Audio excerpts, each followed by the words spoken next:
The state of affairs in South Africa's economy coming under sharp focus on day one of the Black Business Summit taking place in Kempton Park.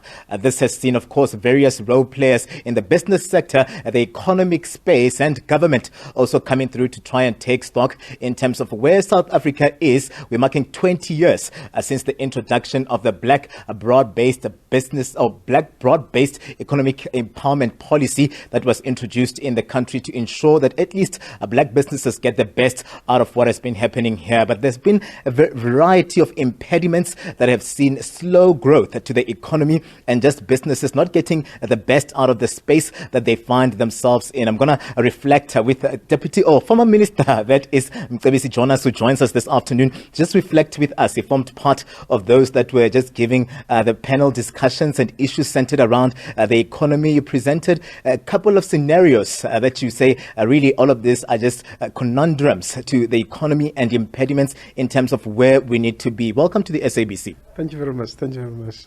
Well, of course, I mean, the summit itself is important because I think that South Africans are not talking to each other.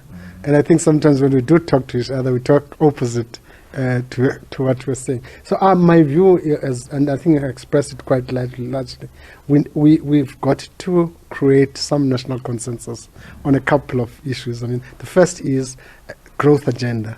You cannot actually continue in the trajectory of low growth forever.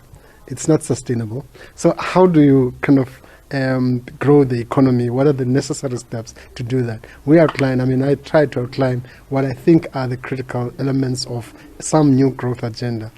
But also we need a conversation, national conversation around this, so that, because one of the weaknesses we have today, there is no national agenda.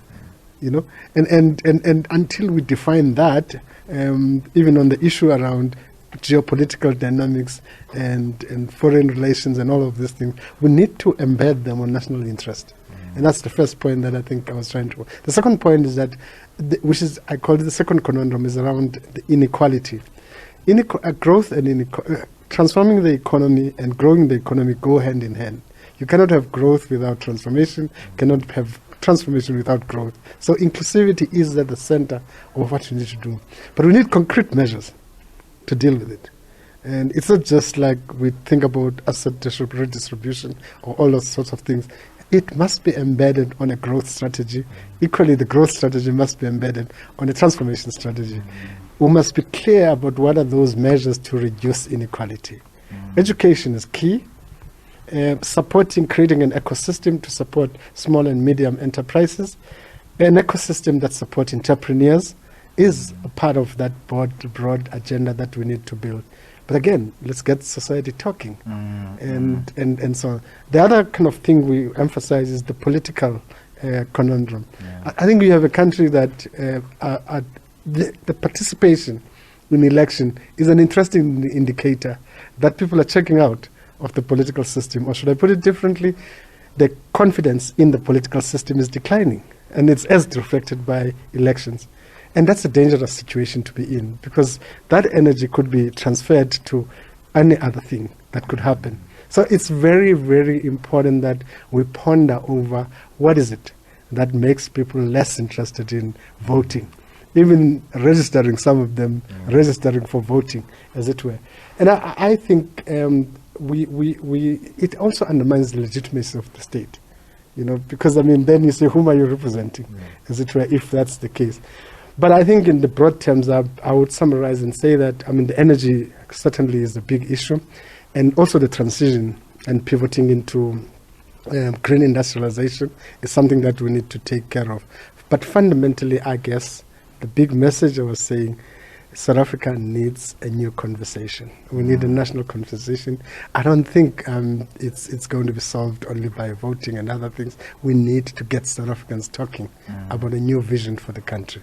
We saw you as well talking at length about issues of corruption as part of the impediments. And we just a couple of days ago, we saw just the Chief Justice raising concerns around the state capture reports that have been released in some of their volumes there. And you're saying that we're not getting the best in terms of accountability accountability where this is concerned. Maybe let us in and reflect with us on how really that much is a challenge right now, looking at the fact that really then how do we tend to speak growth when we still have these gaps around issues of law enforcement? Yeah.